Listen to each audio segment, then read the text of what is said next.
Salam Indonesia. Anda menyaksikan berita terkini bersama saya Pradana Adiputra.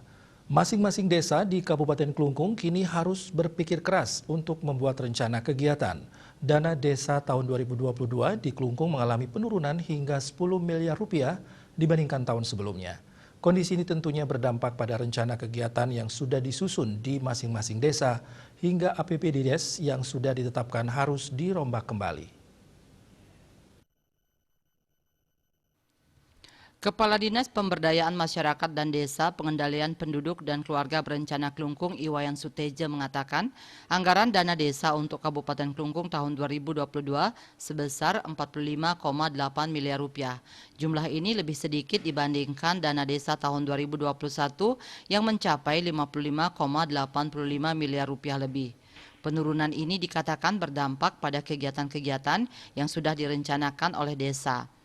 Sekarang pemanfaatan dana desa sudah ditentukan oleh pemerintah pusat, yakni 40% dana desa wajib dianggarkan untuk bantuan langsung tunai BLT, kemudian 20% untuk program ketahanan pangan, dan 8% untuk penanganan COVID-19. Sehingga praktis desa hanya memiliki sisa 32% dari anggaran dana desa yang dapat dimanfaatkan untuk mendanai kegiatan prioritas di desa.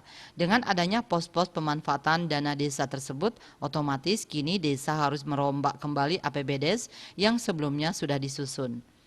Untuk BLT DD tahun 2022 ini besarannya masih sama seperti tahun lalu, yakni sebesar Rp300.000 per bulan selama 12 bulan.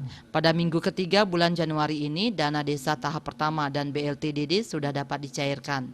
Sementara itu, Perbekal Pakse Bali Putu Aryadi mengakui, akibat penurunan dana desa, rencana kerja yang sudah disusun oleh perangkat desa pada tahun 2021 tidak bisa dilaksanakan sepenuhnya di tahun 2022. Bahkan seluruh kegiatan fisik ditiadakan.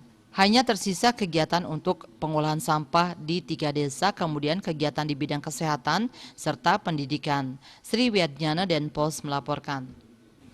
Pemirsa, untuk mencegah penyebaran COVID-19, ingat pesan Ibu, selalu terapkan 3M, wajib memakai masker, wajib mencuci tangan, dan wajib menjaga jarak, serta wajib menghindari kerumunan. Dengan penerapan perilaku 3M, Indonesia segera terbebas virus corona menuju Indonesia maju. Update terus informasi Anda dengan subscribe dan like YouTube channel Bali TV @newsbalitv. Tetaplah bersama Bali TV. Salam Indonesia.